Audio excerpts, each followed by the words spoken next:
আসসালামু আলাইকুম এভরিওয়ান, সবাই কেমন আছেন? শবে বরাত নামটা শুনলেই প্রথমে কি মনে হয় বলেন তো? সারা রাত নামাজ পড়বো আর হালুয়া রুটি খাবো, তাই না? তো সেই শবে বরাত তো এসেই গেল, আর হালুয়াটাও রেডি করে ফেলছি। গাজরের লাড্ডু আজকে রেডি করছি। তো প্রথমে আমি ঘি নিয়ে নিয়েছি আর এলাচ দিয়ে দিচ্ছি 4-5টা। এখন আমি গ্রেট করে নেওয়া গাজরগুলোকে দিয়ে 2-3 মিনিট ভেজে নেব। খুব বেশি ভাজা যাবে না, কিন্তু বেশি ভাজলে টেস্টটা নষ্ট হয়ে যাবে। জাস্ট 2-3 মিনিট একটু নাড়াচাড়া করে নেব। পানিটা একটু ড্রাই হয়ে আসবে, দেখেন কালার আস্তে আস্তে চেঞ্জ হয়ে যাবে। এই যে কালারটা চেঞ্জ হয়ে গেলেই বুঝবেন হয়ে গেছে।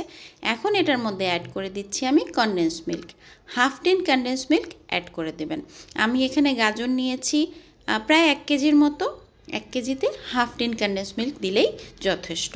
এখন আমি এটাও নাড়াচাড়া করে নিচ্ছি। প্রথমে একটু পানি ছাড়বে, তারপরে পানিটাকে শুকিয়ে নিতে হবে, কিন্তু একদম মিডিয়াম ফ্লেমে রাখতে হবে। হাই ফ্লেমেও করা যাবে না, লো ফ্লেমে করলে অনেকটা সময় লেগে যাবে। হ্যাঁ, আর খুব অল্প সময়েই এটা রেডি হয়ে যায়। তো এই সময় আমি দিয়ে দিচ্ছি খুব সামান্য পরিমাণ চিনি। চিনিটা না দিলেও হয়। এখন পানিটাকে শুকিয়ে নেব। খুব নাড়াচাড়া করতে হবে, নাড়া বন্ধ করা যাবে না। এই যে দেখেন পানিটা একদম কমে এসছে, কি সুন্দর কড়াই থেকেও ছেড়ে যাচ্ছে। আর এখন শেষ মুহূর্তে, ঠিক নামানোর আগ মুহূর্তে দিয়ে দিব একটু গুঁড়া দুধ। গুঁড়া দুধের ক্রিমি টেক্সচারটা না খুব মজা লাগে, আমার তো খুব ভালো লাগে।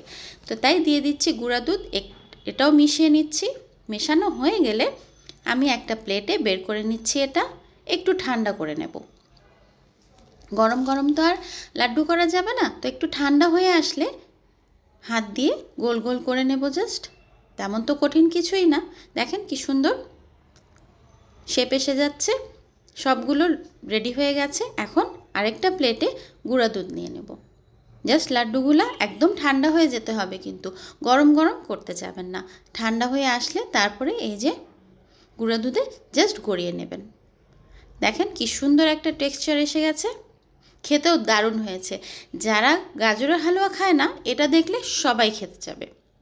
কেমন লাগলো আজকের রেসিপিটা জানাবেন। Thank you everyone.